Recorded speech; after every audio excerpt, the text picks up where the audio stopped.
하나님의 말씀이 어떤 경우에는 좀 더딘 것 같고 또 어떤 경우에는 깨닫지 못하는 채 그 말씀이 지나간 다음에 나중에 그 말씀이 그 뜻이었구나 라는 걸 깨달을 때가 많이 있죠. 그러나 분명한 것은 하나님의 말씀이 선포되어지면 그 말씀은 반드시 이루어진다는 것입니다. 그 가운데 하나가 재림에 대한 이야기죠. 예수님은 다시 우리에게 오십니다. 오실 때 심판해 주러 오시죠. 어떤 사람은 지금까지 안 왔는데 예수님 재림은 없는 일이야 라고 말하고, 또 어떤 사람은 너무 거기에 빠져서 어느 날 어느 날짜 어느 장소에 온다고 믿고 또 그런 사람도 있습니다.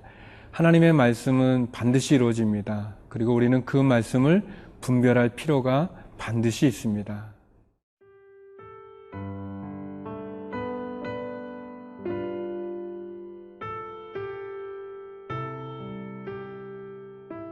에스겔 12장 17절에서 28절 말씀입니다. 여호와의 말씀이 또 내게 임하여 이르시되, 인자야, 너는 떨면서 내 음식을 먹고 놀라고 근심하면서 내 물을 마시며 이 땅 백성에게 말하되, 주 여호와께서 예루살렘 주민과 이스라엘 땅에 대하여 이르시기를, 그들이 근심하면서 그 음식을 먹으며 놀라면서 그 물을 마실 것은 이 땅 모든 주민의 포악으로 말미암아 땅에 가득한 것이 황폐하게 됨이라. 사람이 거주하는 성읍들이 황폐하며 땅이 적막하리니 내가 여호와인 줄을 너희가 알리라 하셨다 하라. 여호와의 말씀이 또 내게 임하여 이르시되, 인자야, 이스라엘 땅에서 이르기를, 날이 더디고 모든 묵시가 사라지리라 하는 너희의 이 속담이 어찌 됨이냐. 그러므로 너는 그들에게 이르기를, 주 여호와께서 이같이 말씀하시기를, 내가 이 속담을 그치게 하리니 사람이 다시는 이스라엘 가운데에서 이 속담을 사용하지 못하리라 하셨다 하고, 또 그들에게 이르기를, 날과 모든 묵시의 응함이 가까우니 이스라엘 족속 중에 허탄한 묵시나 아첨하는 복술이 다시 있지 못하리라 하라. 나는 여호와라. 내가 말하리니 내가 하는 말이 다시는 더디지 아니하고 응하리라. 반역하는 족속이여, 내가 너희 생전에 말하고 이루리라. 나 주 여호와의 말이니라 하셨다 하라. 여호와의 말씀이 또 내게 임하여 이르시되, 인자야, 이스라엘 족속의 말이 그가 보는 묵시는 여러 날 후의 일이라. 그가 멀리 있는 때에 대하여 예언하였다 하느니라. 그러므로 너는 그들에게 이르기를, 주 여호와의 말씀에 나의 말이 하나도 다시 더디지 아니할지니 내가 한 말이 이루어지리라. 나 주 여호와의 말이니라 하셨다 하라.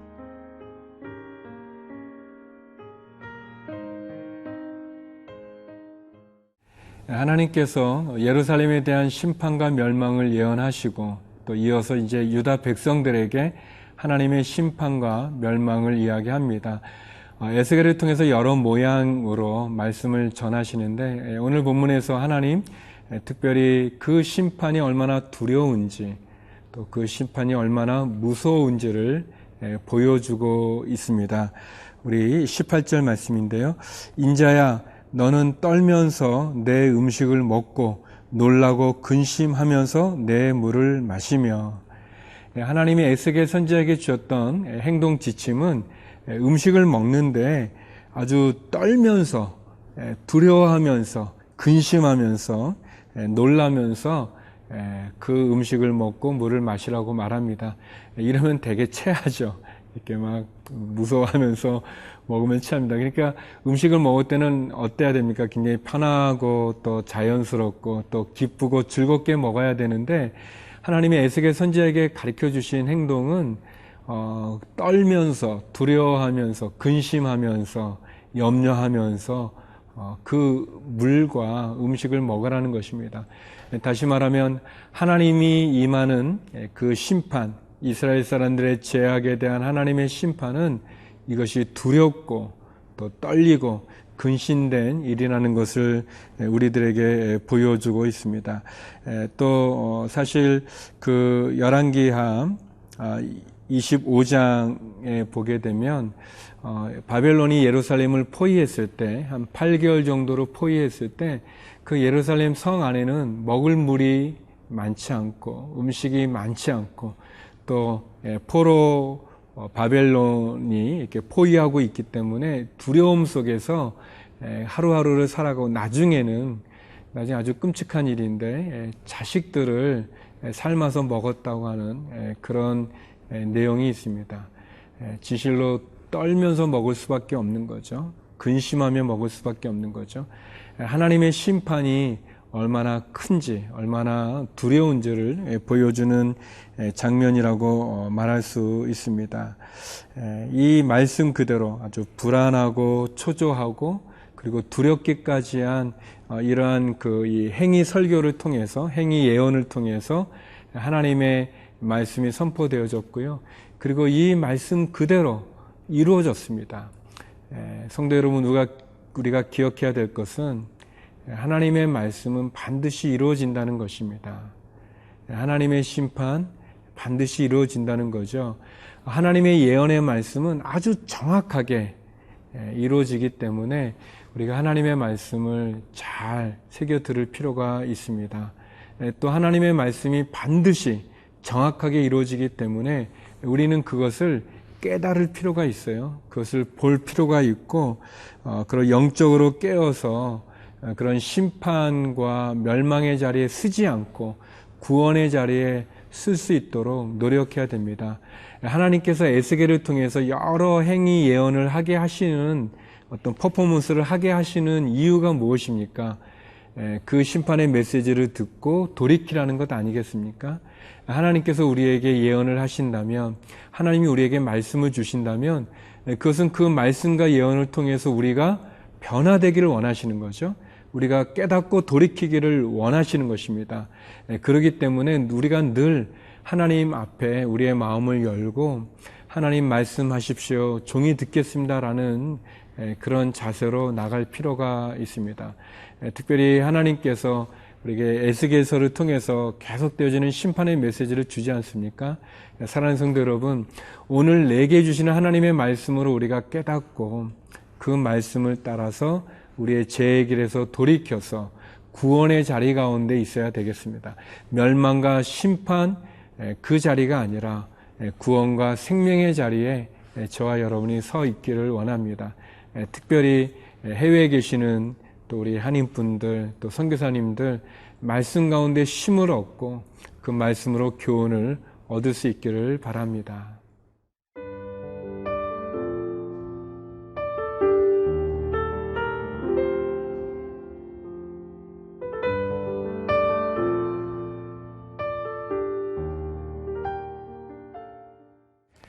에스겔 선지자가 보았던 하나님의 심판의 내용들에는 결국 하나님의 말씀은 이루어지지 않는다. 하나님의 말씀은 더디다. 그리고 모든 예언들, 묵시들은 다 사라져버릴 거다라고 이렇게 거짓 선지자들이 이렇게 말한다는 거죠. 그렇습니다. 거짓 선지자들 얼마나 많은 거짓말을 합니까? 우리를 미혹하고 유혹하고 또 어떤 경우에는요, 또 반대로 아주 위협을 줍니다. 그래서 내 말을 듣지 않으면 저주가 임하는 것 같은 그런 저주를 예언하기도 하면서 성도들을 굉장히 미혹하고 두렵게 만들면서 끊임없이 자기를 의지하게만 만드는 그런 거짓 예언자들이 또 많이 있습니다. 그렇지만 하나님의 말씀은 틀리지 않고 또 반드시 이루어지죠. 오늘 말씀에도 보면 28절인데요. 그러므로 너는 그들에게 이르기를 주 여호와의 말씀에 나의 말이 하나도 다시 더디지 아니할지니 내가 한 말이 이루어지리라.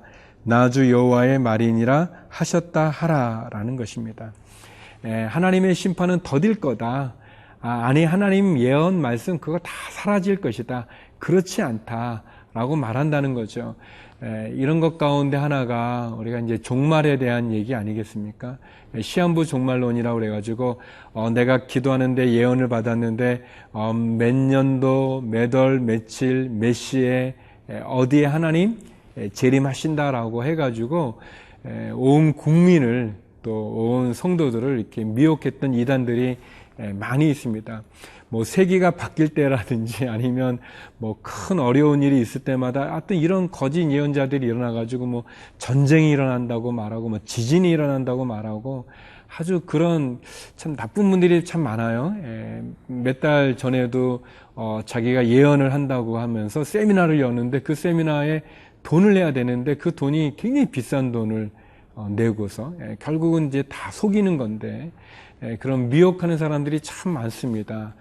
그러다 보니까 우리가 피해야 될 두 가지의 모습이 있는데 한 가지는 하도 거짓 예언자들이 나타나서 언제 재림이 있다, 뭐 언제 종말이 있다, 언제 전쟁이 있다 막 하는데 그런 일이 일어나지 않다 보니까 진짜 하나님께서 말씀해 주셨던 예수님의 재림을 믿지 않는 거예요.